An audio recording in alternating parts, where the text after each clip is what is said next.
Okay, so we were talking about electric flux, Gauss's law, and Gaussian surfaces. And just to give a very quick recap about that, electric flux was going to be was defined as the amount of electrical field that passed through a certain area. Remembering that the electrical field has to be perpendicular to the area or the surface. Gauss's law stated that the electrical Gauss's law says that the total electrical flux is going to be equal to the charge that is contained within the surface divided by the permittivity, in this case, the permittivity of vacuum. And we had stopped here and we were talking about Gaussian surfaces. So what is a Gaussian surface? Again, because I'm always concerned about the thing that's probably on your minds, every student's mind, why is this useful? Why am I learning this? Remember that as engineers, we're going to learn things that are going to be part of our toolkit that we're going to directly use. And then there's other things that we need to learn to understand how things in our toolkit come about. Okay, so a lot of the things that you guys or we learn in math and physics, and this could be considered a physics course, has to do with that. And so the background of this is we were talking about electrical fields. So charges generate electrical fields.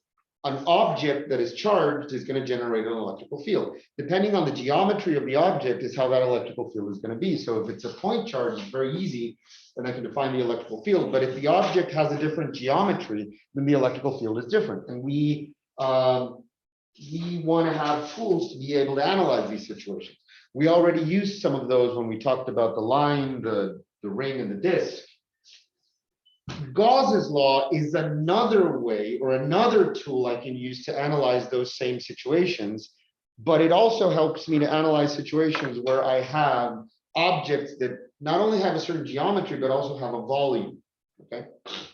And so how do we do that?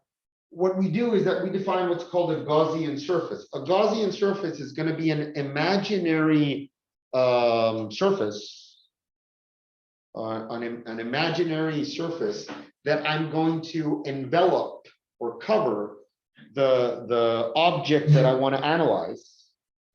And I'm going to use Gauss's law to be able to understand its behavior. So imagine that we were talking about the charged line. So I want to analyze the charged line. So I'm going to create a surface that covers the line. What could be that surface? Well, it could be a cylinder. I want to analyze the ring or the disc. Maybe I'm going to create a sphere. A Gaussian surface is going to be this closed surface that envelops the object that I'm trying to analyze. And once we create that imaginary surface that's called the Gaussian surface, then we can apply Gauss's law to understand what's happening with the electrical field of whatever is inside that surface. So let's look at a particular situation here. Okay. Let's look at this situation here. But okay, let's talk about this. Professor. Yes, Giselle, please go ahead. Do you think that if we have enough time spent like in green, like in semáforo verde, we will be able to not wear masks? Wow, I have no idea. I'll leave it recorded. I have no idea. I have no idea how the policies are going to be here. What I'm hearing, the only references I have, so I'm going to talk about what I know because I don't know what would happen here. The only two references I have is my friend that lives in Switzerland. 2 or 3 weeks ago, she told me that Switzerland had, let's say, they're COVID free. So what does that mean? All of the bans and lockdowns and restrictions have been lifted. So that means face masks, that means social gatherings, everything, because they're in the equivalent of a green semaphore. but also because it's kind of like they consider that they already have the herd immunity. So for example, in Switzerland, as an example, everything's lifted. In the United States, I think that in California, they're starting to lift the restrictions, or they were going to lift the restrictions. I don't know if this week or next week, about face masks. So right now in California, if you're outdoors, you don't need to use a face mask, and only indoors. And even indoors, if you are not vaccinated. So I think that beginning next week, they were gonna free that up so people wouldn't have to use the face mask mandate. It was curious because yesterday, I think it was the State of the Union address with the President of the United States. And I was reading some articles about that. I didn't see the address, but the people were without face masks in Congress and they were shaking. It was like before the pandemic. So I don't know what's going to happen here. I'm expecting that we should, if we continue green, I'm expecting that the face mask mandates would go away, but I really have no idea. I'm wishing that would happen, but I have no idea. So the answer to your question, Yasel, it was a very long, I don't know. But that's the truth. I'm hoping that's going to happen. But I think we are going to have the face masks for a while at least. But let's hope that the face mask mandates finish up this year because it really bothers them. Okay, well, let's go back over here. So we've got, let's think about this situation. We've got a sphere. It's a sphere, meaning it has a volume, it has a geometry, and that sphere has a certain electrical charge in it. It is a sphere that has a certain radius and it has a certain charge. The charge, we're going to assume for all these situations that the charge is uniform. Just remember what the uniform charge means. It means that the charge is distributed equally around the whole surface or volume. So it doesn't mean that in one part of the sphere there's more charge than the other. It's uniform. And so that ball is going to be, it's a ball is going to be generating an electrical field. And we would like to know what that electrical field is at a certain distance from the sphere or the ball. So this is the situation. We've got the sphere here.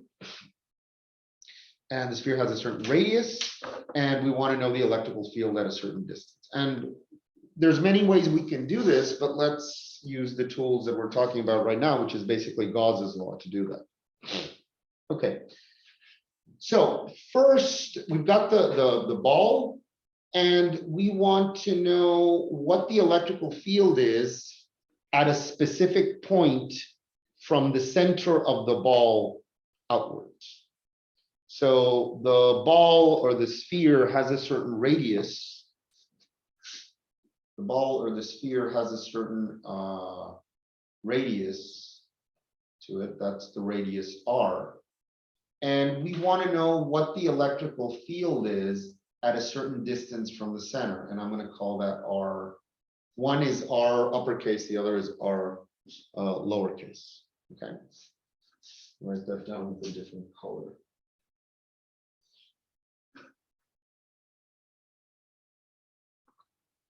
At a certain distance R. Now that distance R can be within the sphere or up to the radius of the sphere. Okay. And let's see how we can analyze that. Okay, so to analyze that, we're going to define a Gaussian surface. So if we're talking about a sphere or a ball, what would make sense as a Gaussian surface? Well, another sphere or another ball. It's something that would envelop. Meaning, and usually Gaussian surfaces are going to be spheres, they're going to be cylinders, they're going to be these things that have curves that whenever I define a curve and I have something going through the curve, it's going to be automatically perpendicular. Okay.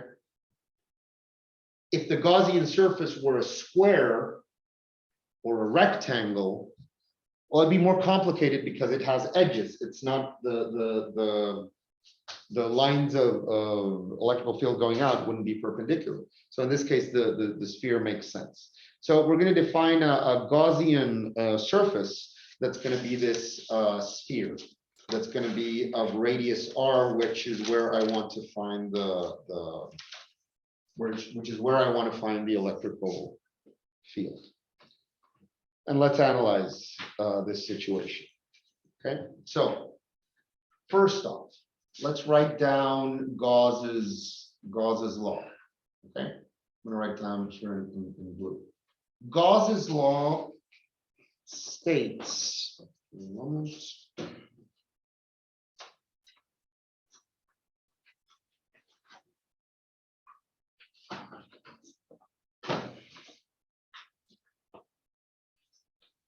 Gauss's law states that the electrical flux, the total electrical flux,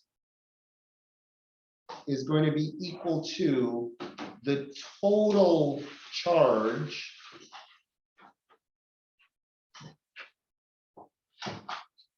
that is located within the surface divided by the permittivity. This is Gauss's law.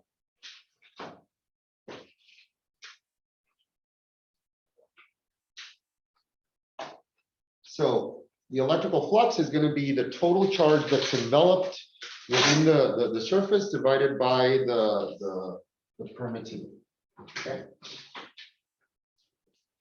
But also, we also know that the electrical flux is also equal to the electrical field multiplied by the cosine of the angle multiplied by the area of the super or the surface that's going through. Those are two of the same ways to represent the electrical flux. One is, I'm going to use alpha instead of theta. Cosine of alpha times the area. Those are both ways in which we can talk about the electrical flux. Now, I'm going to take a very small section here of the sphere that I'm defining. And if I take a very small section of the sphere, and I know that there's going to be an electrical field coming out of there's going to be an electrical field coming out of that small, I'm going to take a very small piece of area. I'm going to call this a small differential of the area. And through that very small differential of the area, I am going to have a part or a differential of the electrical field. Now, since it's a surface, it's a sphere, imagine, these weird examples are clear to me, but I'm not sure if they're going to be clear to you. Imagine that you have a porcupine. Okay. Imagine that you have a porcupine, a perfect porcupine, okay. Not an asymmetrical porcupine. Okay, it's a perfect porcupine. This ball here is the perfect porcupine. And the porcupine rolled itself into a ball, and it's a perfect ball. And suddenly, boom, the spikes go out. Imagine that the porcupine doesn't have its spikes out, and you put a bubble around it. And then suddenly the spikes come out. The bubble is going to burst, right? But if I were to look at it at any point of the bubble, the spikes would be going completely outwards and would be perpendicular to any part of the bubble. Okay. So again, the spikes are coming out and there's something enveloping them. If I were to do a slow motion and the spikes are coming out, they would be, all of the spikes would be, assuming that it's a perfect porcupine, all of the spikes would be perpendicular to any part of the surface they would be coming out of. Okay? It was a weird example, but I'm thinking about the spikes, boom, coming up. So that means that since they're going to be perpendicular, then alpha is equal to 0.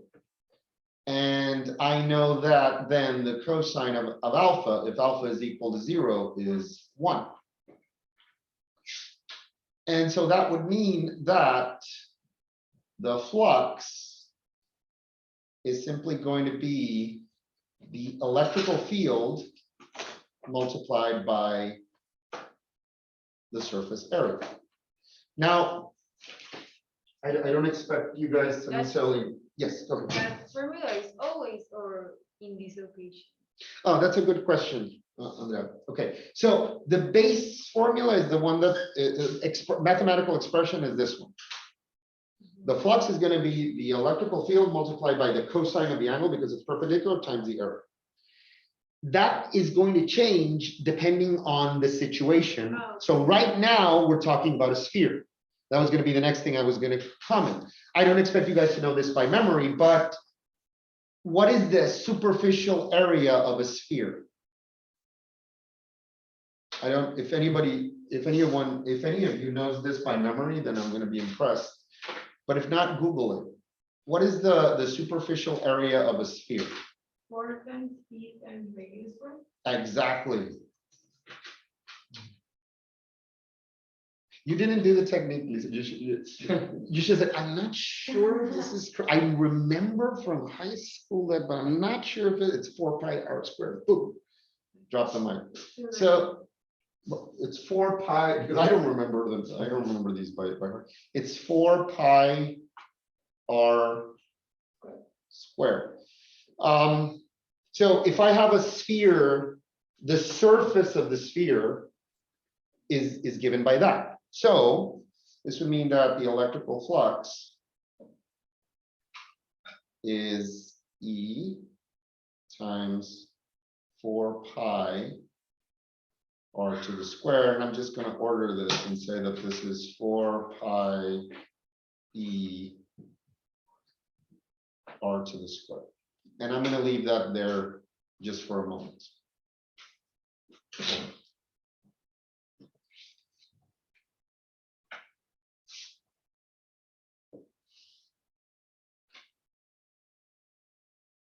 Okay.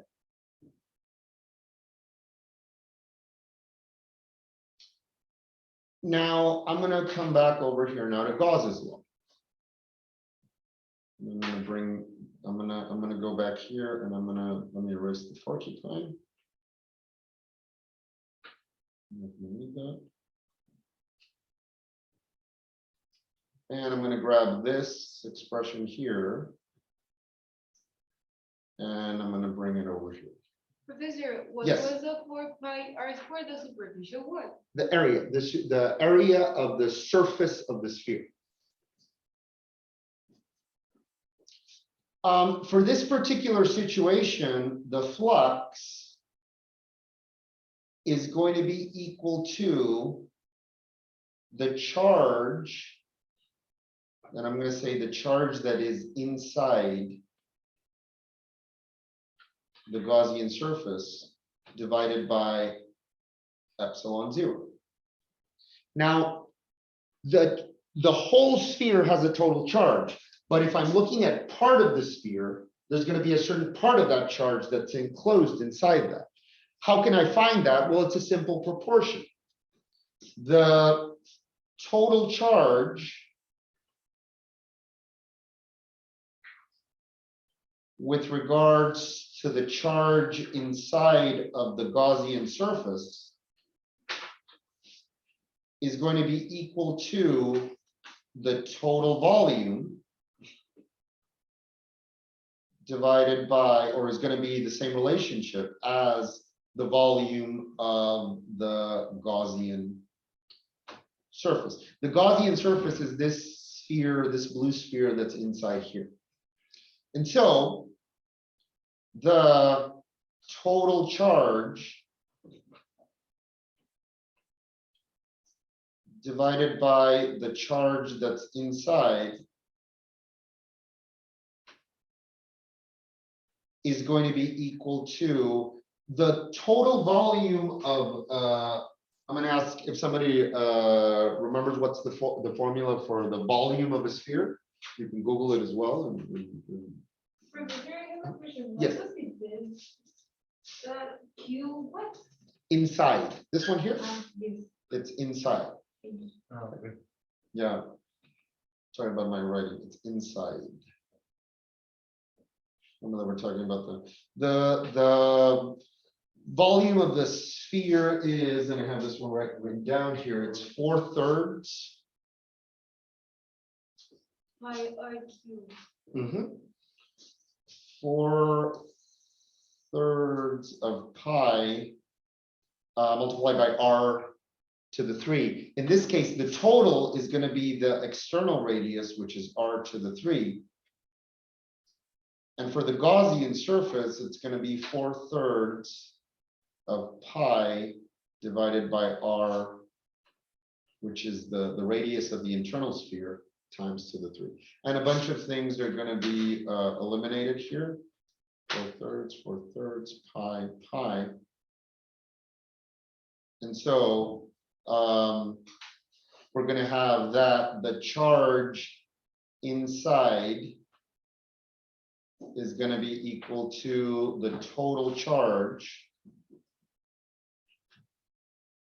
multiplied by r to the 3 divided by r, or r underscore, which is the internal radius, divided by the outer radius.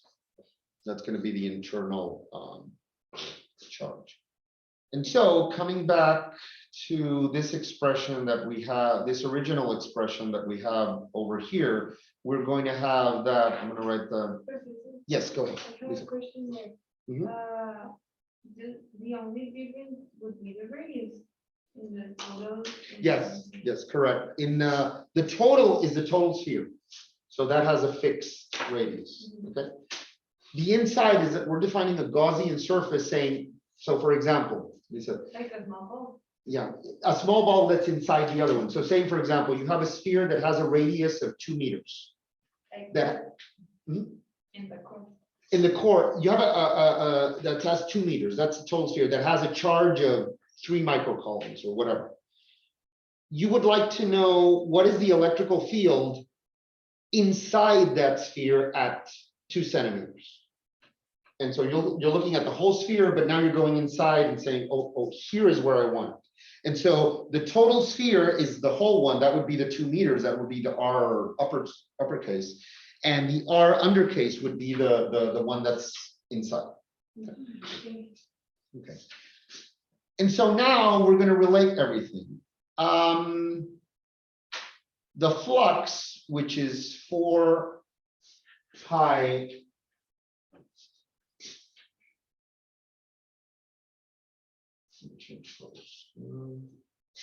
the flux for this particular situation then is going to be the Q inside divided by epsilon 0. And so the Q inside, we already found that it's going to be Q total multiplied by R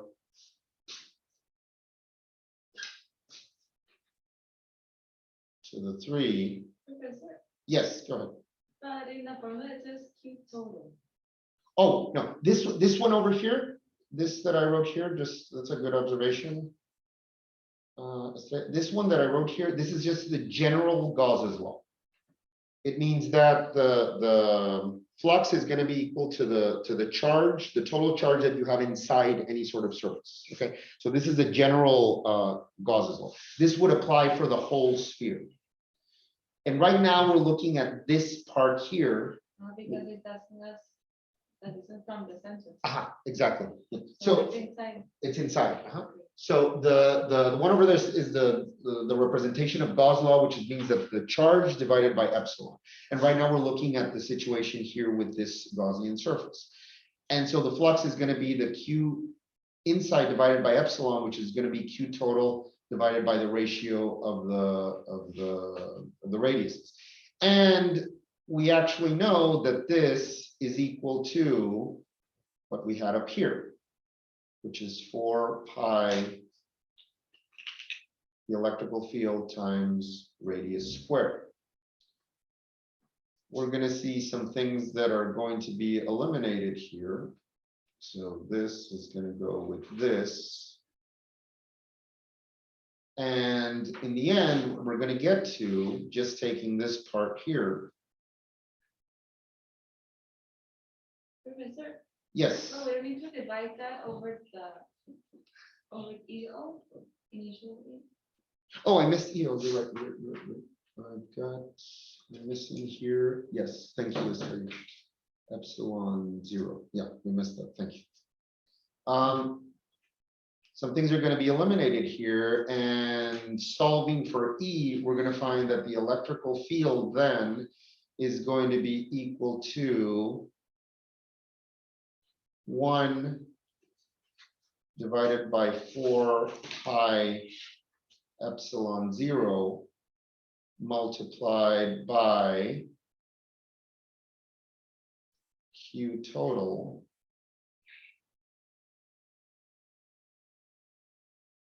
divided by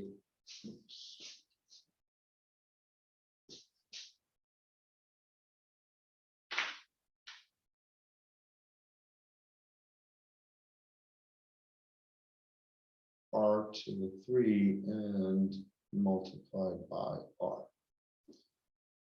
And that would represent the electrical field for this situation. Now, why did I separate it like that? Well, there's a reason I separated it like that. And the reason is that this value here is what we have already been using as K, which is 9 times 10 to the 9 newtons meters squared divided by Coulomb squared. This is the 1 divided by 4 pi epsilon 0 is what we've been using as K. So this is again just an example of procedure as to how we could find the expression of an electrical field for a particular object.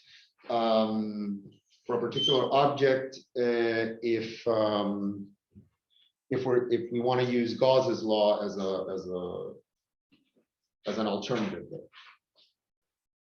Okay, I'm going to take a screenshot and leave that there for a few seconds. Remember that all of the procedures are going to be are going to be in the PowerPoint. Okay.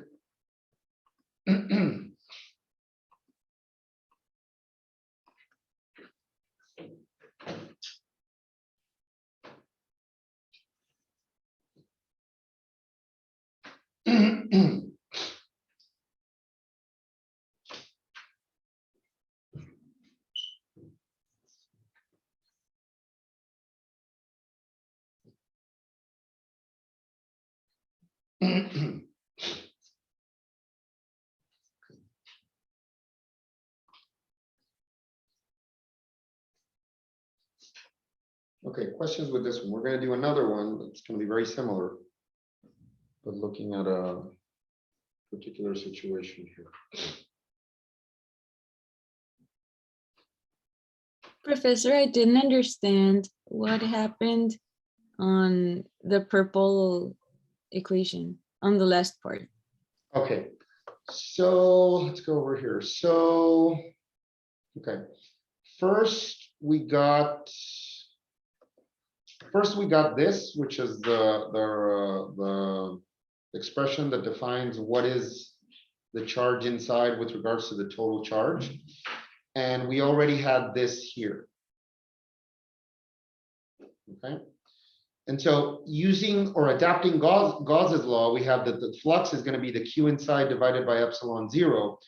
That's going to be equal to, if we substitute this in here, we're going to get this expression here. Okay. Are we okay up to that point, Enya? Yes. And since this is the flux, then this is also equal to to what we had here on top. Okay. Are we okay up to that point? Oh, okay, okay. And I from didn't there, understand that part, yeah, and but from I there, already got it. Yeah, and from there, it's just kind of eliminating stuff and organizing with regards to the electrical field. Professor, also one question. Yes, That's go ahead. meters square over column square? Column square,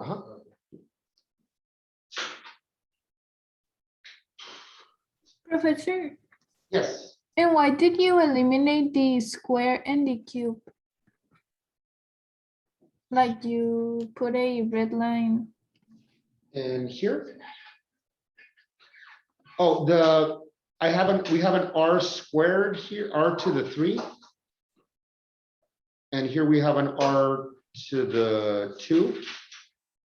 And so if I send this over here dividing, maybe I'm not. Then the 3 eliminates the 2 and I'm just left with the R. Ah, okay. Okay, yes. Thank you.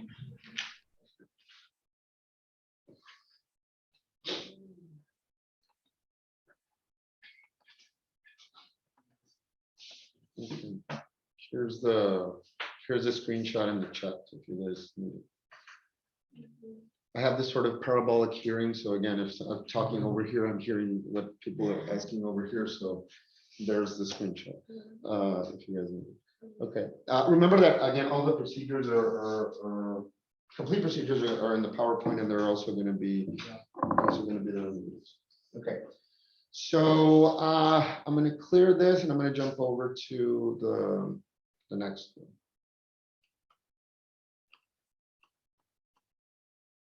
Okay, so now it's the same situation as the other one. It's the same situation as the other one. We've got the same sphere, same sphere that has a certain charge in it. But when Lisa asks the question, we were talking in the previous one, we were talking about, I want to know the electrical field at any point within the sphere. Now, what I want is to know the electrical field at any point outside the sphere based upon the radius. And there's an interesting situation that happens there that has to do, that Gauss's law is going to help us explain. And so let's look at this situation in a very similar way as we did in the other one. Okay. The description is the same, right? But in this case, The description is exactly the same as the previous one. The only difference here is that now instead of a place that's located between the center and the outer part, now we want a place that's located outside the sphere. And we're going to get to an interesting conclusion here for this one. And so let's start off with the following. We know that this is exactly the same situation as the other one. We're going to create a Gaussian surface, but now it's going to be a sphere that instead of being inside, it's going to be outside. So it's going to be exactly the same situation of the porcupine. The flux is going to be equal to E cosine of alpha times the area. But if I look at a particular area and I look at the electrical field. Professor, I know they already asked you, but we just, everything is going to be the same, right? Yes, it's exactly the same. The only difference now is that the place where we want to find the electric field is outside. But the rest is exactly the same. Even the parameters, the radius, everything is the same. The angle here as well, it's going to be the same situation as the porcupine. Alpha is going to be 0. So that means that this turns into 1. And in the end, we're going to have exactly the same as the other one. The electrical flux is going to be equal to E times A. And exactly the same as the other one, the superficial area is 4 times pi r squared. So this situation is going to be exactly the same. The electrical flux is going to be E times 4 pi r squared. Ordering this up, this is going to be 4 pi r squared times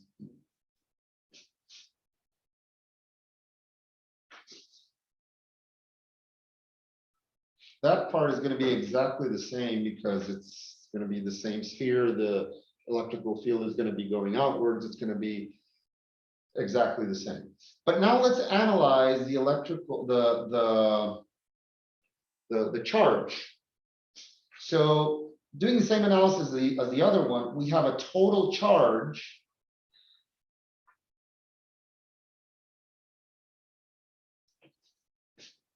We have a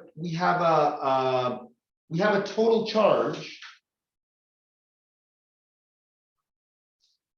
which is the charge that we have in the sphere. And then we have the charge that's inside the Gaussian surface. Okay, so the sphere has a total charge, and I'm creating this imaginary sphere around it, and I want to know what's the charge inside. Okay. Can somebody tell me what's the relationship between those two? And again, just to try to exemplify, I have so this is the sphere. I don't have a ball here with me, but this is the sphere. This sphere has a total charge in it, Q. And I'm creating a Gaussian surface around it, and I want to know what is the charge within that imaginary Gaussian surface. So the question is, this has a charge Q. The Gaussian surface are my hands. What is the total charge within my hands? The total of the inside and the outside. Well, again, this is the charge. This is the sphere that has the charge. If I wrap it around my hands, let's say that this charge is 1 microcoulomb, to give it a number. And I wrap it around my hands, what is the amount of charge that I have within my hands? 1.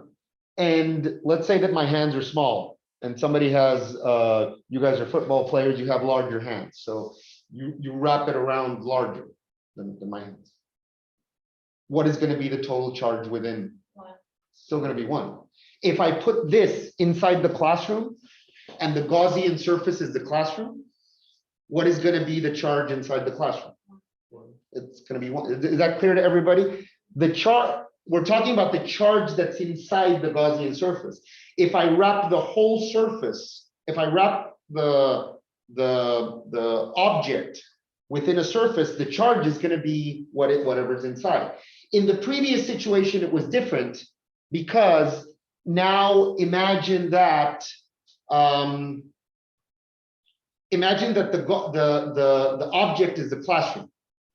Okay, the object is the classroom. And how many people are we here in the classroom right now? 1, 2, 3, 4, 5, 6, 7, 8, 9 people.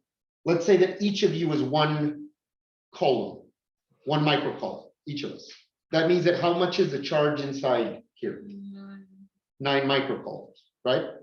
Because each of us is 1 microcoulomb. That's the charge inside. If I go outside this classroom, what is still going to be the charge inside the classroom? If I wrap this classroom around the building, what is still going to be the charge here inside? The 9 microcoulombs. Okay. But what if I say, I want to look inside the classroom and I just want to look at this square here in the middle? The total charge is 9 microcoulombs, but what would be, oh, and the people at home aren't looking. This square here in the middle with Estrella, Ricardo, Lisette, and Andrea. This square here in the middle, what would be the charge inside this Gaussian surface, which is the square? 4. It would be 4 because you are inside the surface, even though the total charge is 9. That was the previous situation. We had a sphere and we were looking inside the sphere, so it was part of the charge. Now, since we're looking outside the sphere, the total charge and the charge inside are actually going to be the same.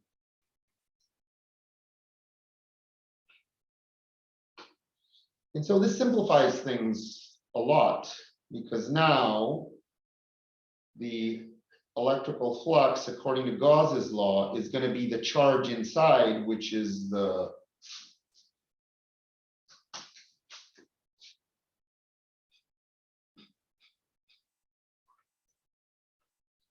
divided by epsilon. But the charge inside the Gaussian surface is actually the total charge.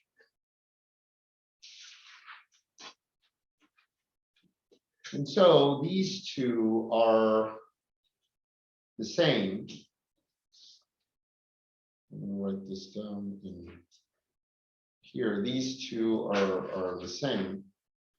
And so the total charge divided by epsilon 0 is going to be equal to 4 pi e r squared. And if I solve for E, I'm going to find something interesting.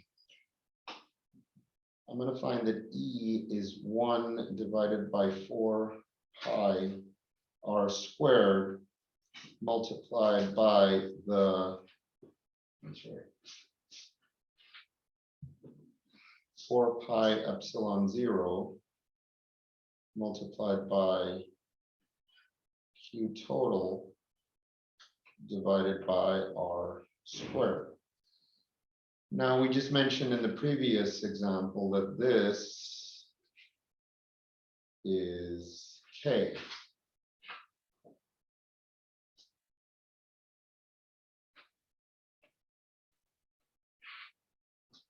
And so this means that the total electrical field is K Q total divided by R squared. And what does this mean, or why is this important? Remember that we had already talked about the electrical field of a point charge, meaning a charge that didn't have any volume, it was just a point in space. And the electrical field of a point charge was Q times the charge divided by R squared. Now, if suddenly that point charge, I start to give it volume and turn it into a sphere, the electrical field outside it is going to be, or going to behave exactly the same as a point charge. So I'm only interested in the charge that's inside it. Okay. So regardless of if it's a point charge or a sphere, they behave exactly the same way. Okay, and the electrical field is going to be exactly the same. I'm just going to write this down here as a note.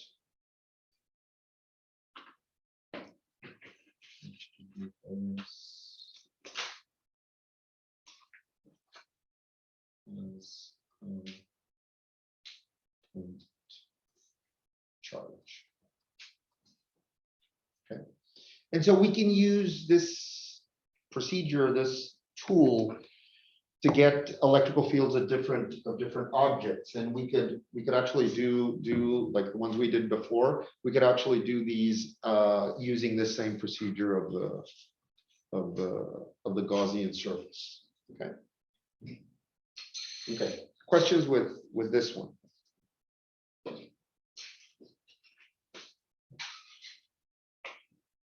Okay. I'm gonna. Can you? Yes. Is that spreadsheet good? Yes.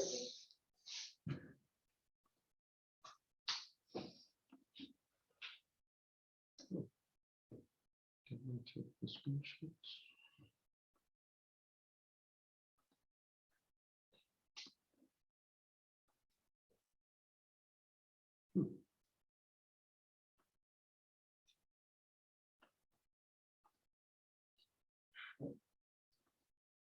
Did the one I sent,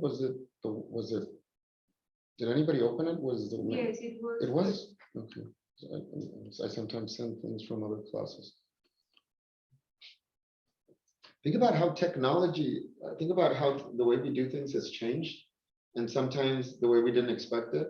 So before the pandemic, so I mentioned to you guys this thing about that Dr. Shunk says that he gets very angry that students don't take notes, and you guys are taking notes. So when I studied, we had to take notes because we didn't have computers in the classroom, so we had to take notes. Before the pandemic, I don't remember if it, well, it didn't happen with you guys, but before the pandemic, I remember teaching the math class. And I remember filling up the whiteboard with equations. And I found it funny 3-4 years ago that students said, wait, can I take a screenshot of the whiteboard? And so instead of taking notes, students took a screenshot of the whole whiteboard and they sent it through WhatsApp. And I'm like, oh, that's cool. That's pretty cool use of technology. Now we don't even have to do that. We can just take a screenshot of the computer and the notes are there. So we probably wouldn't have gotten to do that if we didn't have to do this using Zoom, etc. By the way, I think that even if we all come back to the classroom, I think I'm probably still going to be doing this, meaning I'm probably still going to be logging on to a Zoom account, to my Zoom account. You guys can log on if you want or not.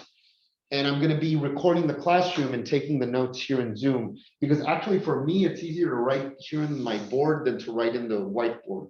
And I think it's easier to also take the screenshot. So regardless of if things go back to normal, I think I'm not going to be going back to normal. I think I'm still going to be using these tools.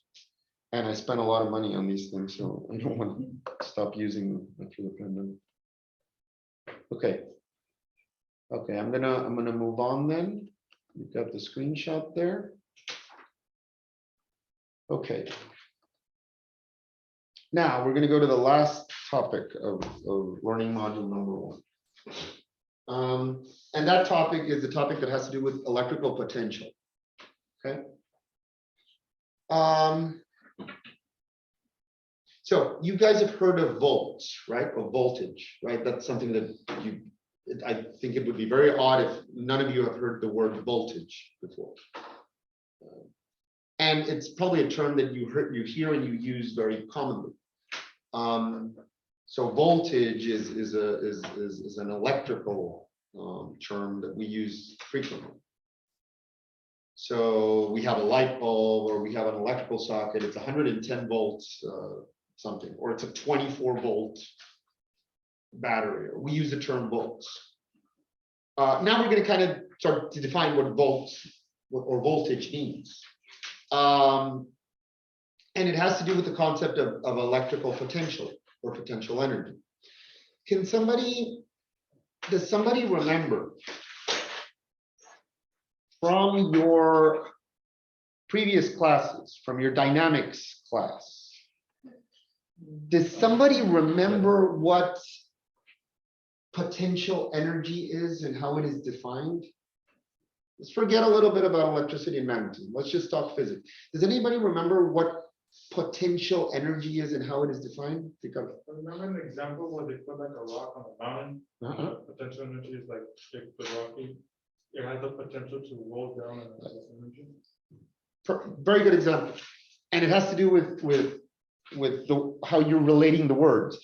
Potential energy has to do with the potential that something has. So for example, and let's not think about physics things. So Ricardo, I would say you are a young man that has a lot of potential to be an excellent engineer. That means that you have the capacity and possibility to do something and be something. That's what potential means. Is that clear to everybody? That's what the word potential means. Okay, it means that there is a possibility, a capacity of being something or doing something. That's potential. Now, what is energy? Energy has to do with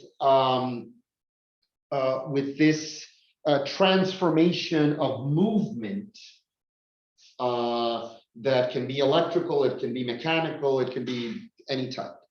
So what is potential energy? Potential energy is this possibility of something doing something. So the example that you mentioned about the rock, and you mentioned it with an inclined plane, that's a very good example.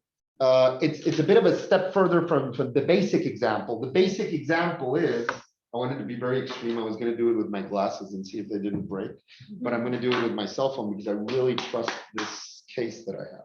So I'm holding my cell phone. I'm holding my cell phone at a certain distance from the table, okay? So you guys can see at home. I think you can see at home. At a certain distance from the table. So there's a distance, and I have to apply certain energy to hold it here. Why? Why am I having to use energy to hold it in this position? Because of gravity, because if I don't do this, there's gravity that's pulling it down, right? So there, I'm having to apply energy to hold it in this position. I'm gonna do it here. If I drop it there, there's gonna be certain velocity and it's gonna come down and it's gonna do a certain impact, right? And I'm using the example of the cell phone so it stays in your brains. So if I drop it here, there's gonna be a certain impact on my phone. What if I drop it higher? Okay. No, I really trust this case. I can give you the this is a really good case. I don't care about how my iPhone looks, if it's pink or blue or whatever. I try to find cases that are rugged, and this case particularly, it protects against impact. It's got the corner protection and it's got the face impact protection. So the face isn't touching. If I do this, the face isn't hitting. Okay. But when I do it in a low, or if I do it in a higher position, okay, is it clear to everybody that there's less potential for my cell phone to break if it's closer to the table than if it's higher to the table? Is that clear to everybody? Yeah. And if it's not, then do it with your phones so it can be clearer to you guys. Is it clear at home? And so that's what potential is. If we're talking about physical things, there's gravity. So there's gravity follows the same rules of the inverse of the distance and the gravitational field. So if I'm close to something, there's a certain potential of energy. If I'm farther away, the potential grows. Why? Because there's going to be more energy accumulated for it to go down and hit something. Is that clear to everybody? That's what potential energy means. Okay? It's that possibility of the movement generated by something to generate or to create a transfer of energy. Okay, is that clear to everybody? And there's a difference between potential energy and kinetic energy. If you remember in dynamics, potential energy is energy when there isn't any movement. Okay, that's what. Remember that we're in electrostatics right now. Things aren't moving, so that's why I'm holding the cell phone here or here. The moment I drop it, then that's kinetic energy. The potential, if I had a potential energy here of A and here of B, the moment I let go, the potential energy turns into kinetic energy. Okay, are we okay up to this point? Okay, everybody grab your cell phones or your calculators and drop them on the floor. No, don't do that because you're not necessarily as protected as I am. But I hope the example, makes sense. So now let's extrapolate that concept to electricity. We know that opposites attract and the likes are going to repel each other.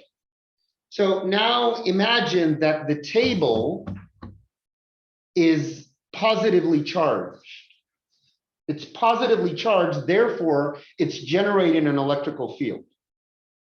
And now imagine that my cell phone is a positively charged object.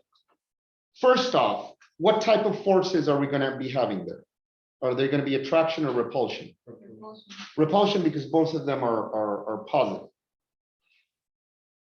If they are repulsion, well, let's do it the other way around so the gravity analogy is more clear.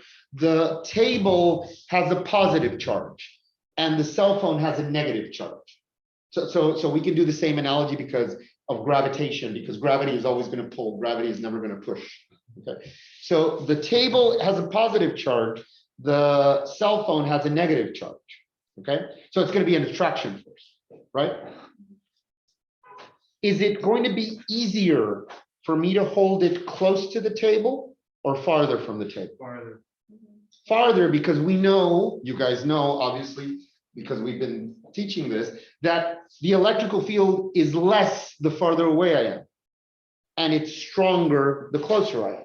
So for a positive and negative, the potential the closer I am, is larger than the potential the farther I am. And when you think about potential, imagine that there's something pulling you and you're trying to hold it back. So the closer I am, the harder it is for me to hold it than the further I am, if it's negative and positive, okay? Now imagine that it's positive and positive. How is the potential energy going to be if both of them are positive? Where is the potential energy going to be less, and when is it going to be stronger? If I'm close to the table, what's going to be happening? It's going to be pushing back. And if I'm further from the table, it's still going to be pushing back, but less. So the same principle applies.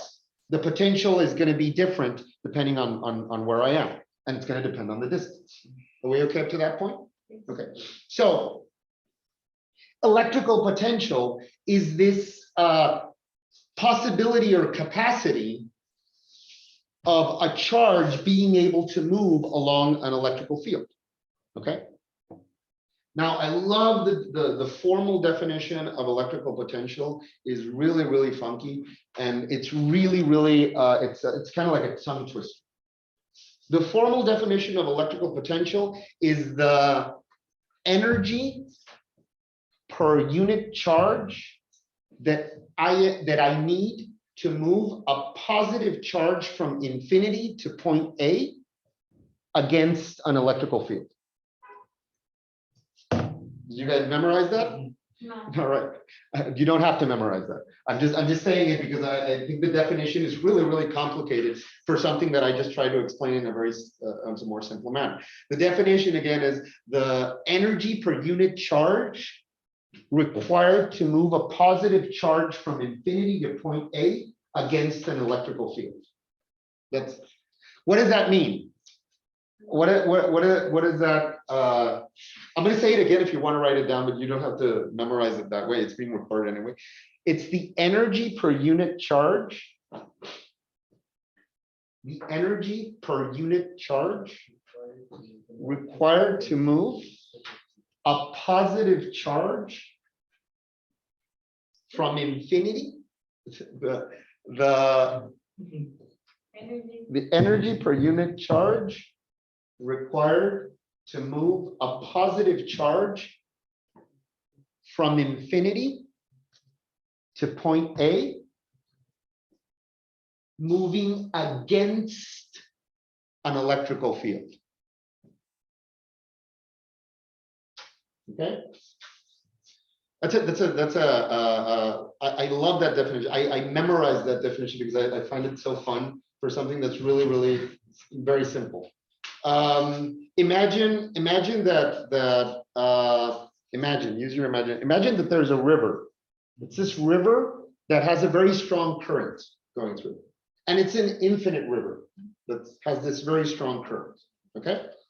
You're imagining the river. You're at peace with the river. Close your eyes and imagine the river. Everybody close your eyes. Let's do this. If you fall asleep, then that would be really, really fun. And at home, try to do this as well. Close your eyes and imagine this river. No, really, close your eyes. Close your eyes and imagine the river. Close your eyes and you're imagining the river. And imagine that you have a rock in your hand. And you're very far away. You have a rock in your hand. And you're grabbing the rock with two of your fingers. And you place the rock in the river, and you're holding your hand in the river, and you're feeling that the water is going through the rock and through your fingers, okay? I'm going to be doing a voice like this, which would be much more conducive to you imagining the river and imagining that you are holding the rock between your hands and the water is flowing, the water is warm or it's fresh, depending on what type of water you like, but it's really soothing and it's going through, but it's a very strong current and you're holding the rock there. And suddenly I asked, and there's a certain energy required for you to do that because there is a flow. Now imagine that I ask you to move the rock against the river. You're moving the rock against the river and the river is getting stronger while you're moving the rock towards the river. First off, is it clear to everybody that you're going against the current? Okay, you can open your eyes now. But is it clear to everybody that you're moving against the current? And I just said that the water is coming from somewhere where there's pressure, and the pressure is starting to get greater once you move it. So is it clear to everybody that there's energy that you need to apply to move that rock along the river? Yeah? Well, that's the definition I just gave you. Imagine that instead of a river, there's an electrical field. And instead of the rock, it's a positive charge. And I'm trying to move it from infinity to a certain point going against the electrical field. How much energy would I need to do that? Okay, how much energy would I need to move a charge along or against, I'm sorry, an electrical field? That's the definition. Now, why is this definition important? Well, I'm going to go back to the water analogy. And I'm going to ask you guys a simple question. And let's ask somebody at home, because at home they maybe they close their eyes and you want us to ask, Javier, are you there? There was a unanimous vote over here. Are you there, Javier? If you're on, please turn on your camera. That's your question. Going. Remember the rule. If you guys don't answer on 3, I'm gonna have to send you guys to the waiting room. So Javier going once. Okay. And then no, I thought he went to the restroom. Okay, I don't open the chat over here because I don't wanna, Yes, he already is telling that he's in the restroom. He Okay. feels that. that's fine. We don't have to have specifics of what's happening there. That's fine. Let's see. There's no toy. Because it's a water analogy, so I don't want to even go there. So Juan Ignacio, if everybody's in the restroom, then we're gonna have a problem. Juan Ignacio, are you there? Going once. Turn on your camera, please. Juan Ignacio, if everybody's in the bathroom, this is gonna go south. Juan Ignacio going twice. Hey, Professor. Sorry, Hey, something perfect, wrong with perfect. my- Okay, please turn on your camera. It's gonna be a couple of simple questions here. Okay, Juan Ignacio, please turn on your camera. I'm gonna ask you some questions. Going once. He's in the restroom. Is that everybody going? I am gonna send you guys to the waiting room, okay? It's in the baño. Okay, good. there. Just a very simple questions. Juan Ignacio, has to have to do with what we're talking about. This is a simple question, but it might be tricky to think about. Juan Ignacio, what do I need to move? What do I need to be able to move water from one point to another? Well, you just need a channel or somewhere that it could flow through. Let's go with that and stay with me here. Juan Ignacio, you need a channel, yes, but just having the channel or the medium isn't enough. Because I'm gonna put it here on the screen. I'm gonna put it here on the screen and stay here with me, Juan Ignacio. Let's go with your analogy. I've got 2 containers here. One has water and the other is empty. So what you're saying is that if I connect them, there's going to be movement here, and there's going to be movement there. But once I connect them and the other one fills up, there's not going to be any movement anymore. Would you agree with that, Juan Ignacio? Yes. So I'm going to rephrase my question. What do I need to generate a continuous movement of water? Have you ever thought about that? A pump, but correct. I need something that is going to create energy to move from one place to the other. And actually in physics, it's very simple. Systems tend to stabilize. I'm going to go from one place that has a certain pressure to another place that has a different pressure. You've heard, oh, I opened the water faucet. Oh, there isn't enough water pressure because it's going very slowly. Okay. What I need to move water from one place to another is pressure. A pump generates pressure, generates a difference in pressure. I'm going from a place that has more pressure to a place that has less pressure. Okay, is that clear to everybody? That's what generates movement in water, pressure. Well, thank you, Juan Ignacio. Well, the same thing happens in electricity. To be able to generate electrical current, which is the movement of electrical charges, I need the equivalent of pressure, or I need energy. Well, that energy required to move things from one place to the other is what we commonly call voltage.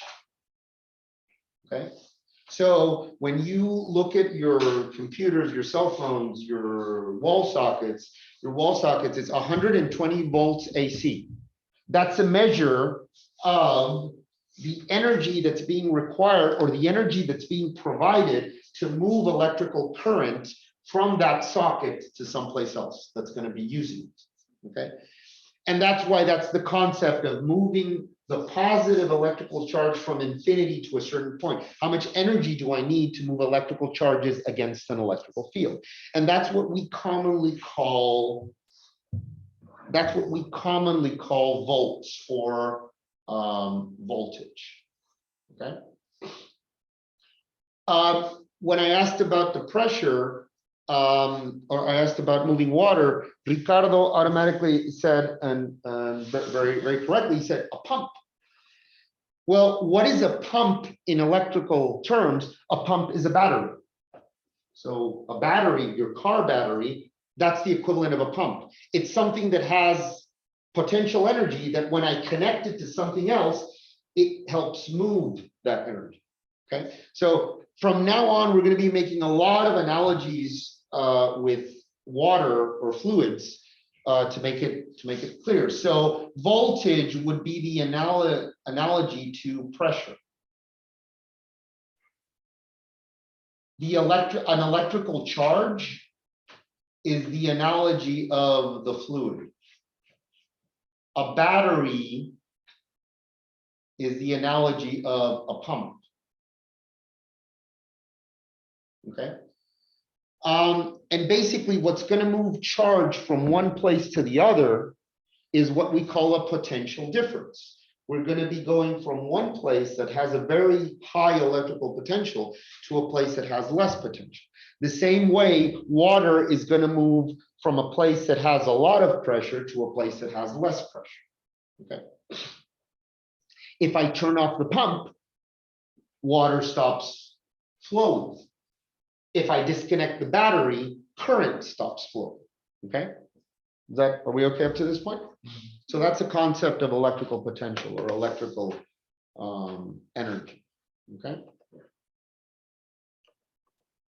and so these are just some graphical representations of what we're talking about. If we've got electrical, we know about the, say, like repel, opposites attract. If we have an environment that has many charges, there's going to be many electrical fields interacting. And so if I grab a charge and start to move it, or try to move it along a space where there are many electrical fields, then I'm going to be met with opposition, depending on where those and how those electrical fields are. And that measure of the energy that I need to break that opposition, that's what's called electrical potential, or potential energy. By the way, electrical potential sometimes it can be represented as V, which are volts. It was in the previous slide. Sometimes it's also represented as it can be represented as a V. Sometimes it's represented as a U as well, because if you remember, in dynamics, potential energy was usually represented with a U. Dynamic kinetic energy usually with an E. So the same thing applies here. But the most common term in electrical terms is is going to be voltage or V. Okay, so how do we define it? How do we define it mathematically? Well, mathematically, it's actually a more simple representation than the ones we've been using before. Mathematically, the electrical potential or the voltage or the energy required to at a certain point in space due to an electrical charge that's generating an electrical field is going to be a very simple expression. It's written down here on the bottom, but I'm going to write it down here larger. The electrical potential due to a charge is going to be equal to K, which is the electrical constant, multiplied by the charge divided by the distance where I'm analyzing the potential.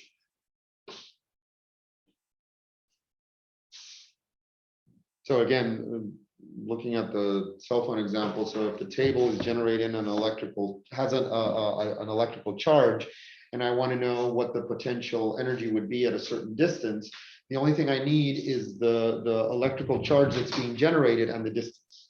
Okay. Now, something important here, because this is a bit different than the other analysis we've been doing. First of all, this is a scalar. What's the difference between a scale when when we're talking about physics? What's the difference between a scalar and a vector? Correct. The vector has magnitude and direction. It's pointing somewhere. If you remember in dynamics, energy doesn't have a direction.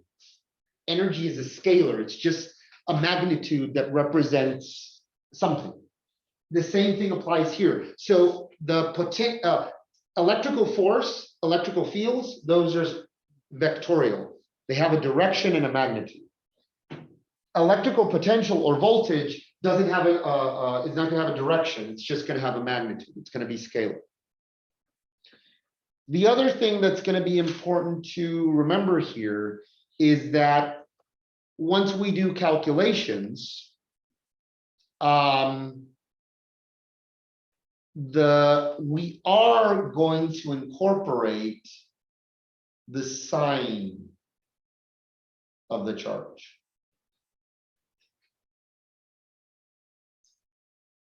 So remember that when we were using the Coulomb's law and the electrical field expressions, I told you guys, and I stressed this very much, we don't include the sign, or we shouldn't include the sign of the charge in the calculations because it's misleading. The sign of the charges are going to represent where the forces or electrical fields are going in the free body diagram. Here, it's going to be different. A positive charge has positive potential. A negative charge has negative potential, according to the definition. Or rather, according to the definition, since the definition of electrical potential is the energy required to move a positive charge against an electrical field, meaning there's a repulsion action. That's why it's considered positive when it's positive. I'm needing more energy once I get closer.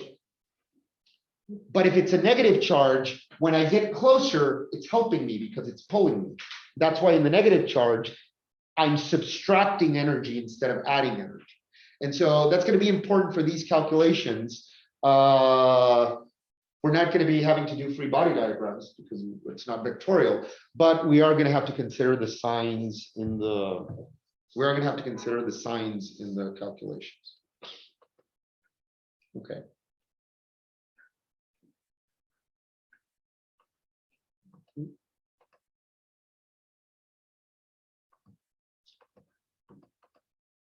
Okay.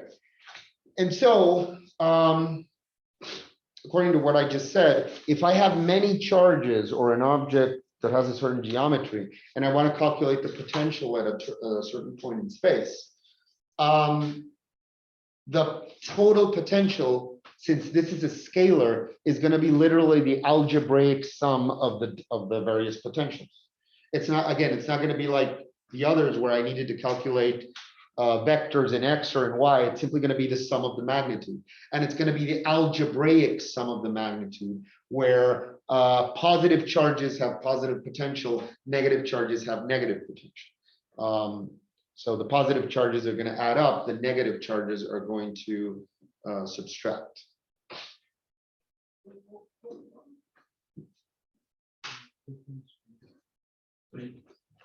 So like in that example, there's a point right there that's been affected by 3 different types of charges.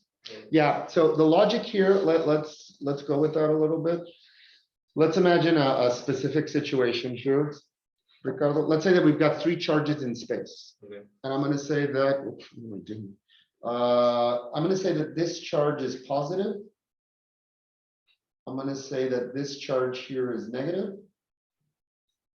And I'm gonna say that this, I'm sorry. This charge is positive as well, so the reds are positives, and this charge is negative. Okay, and I'm analyzing this point in space. Each of these charges is generating an electrical field. Outwards, outwards, outwards, outwards, outwards, outwards. And this one is going to be going inwards, inwards, inwards, inwards, inwards. The 3 are generating electrical fields. There's going to be a total resultant electrical fields due to all that. And if you remember the electrical field hockey, that's basically what was happening. One is pushing and the other is pulling. Okay, now I want to calculate the potential or electrical potential in this point here. What does it mean what I'm calculating? Again, imagine that there's a positive charge over here, way in infinity, and you're holding that charge. And you want to bring that charge to this point in space and hold it there. The positive charges are going to be repelling you, right? And the negative charge is going to be attracting. Okay. So the question is, or the potential is, if I'm holding the charge there, how much energy do I need to hold it there? Okay. And what's happening? The positive charges are adding energy. The negative charges subtract. So the positive charges are against me. The negative charge is in favor. So if I didn't have the negative charge, there would be a certain amount of energy I would need from charge 1 and charge 3. But when I add the negative charge, I need a little bit less energy because the negative charge is helping me out. So that's why in the total sum, let's say that this is 1. Oh, the numbers are already there. 1, 2, 2, 3. The potential of 1 is going to be positive. The potential of 2 is going to be negative, and the potential of 3 is going to be positive. So in the end, there's going to be a certain energy where the positive charges are adding to that energy, the negative charges are removing from that energy. And again, remember the field hockey. Depending on how you put the charges is how the movement was generated. In some points, remember the field hockey, in some points, the positive charges helped push the charge away. In other points, the negative charges helped attract the charge to generate whatever movement you guys want. It's similar here. The reference here is how much energy would I need to hold the charge in this position. And by definition, that charge is positive. So the positive charges are going to repel, so that's going to be the energy I need. The negative charges are going to subtract, that's going to be less energy. And that's why we use the signs. Okay.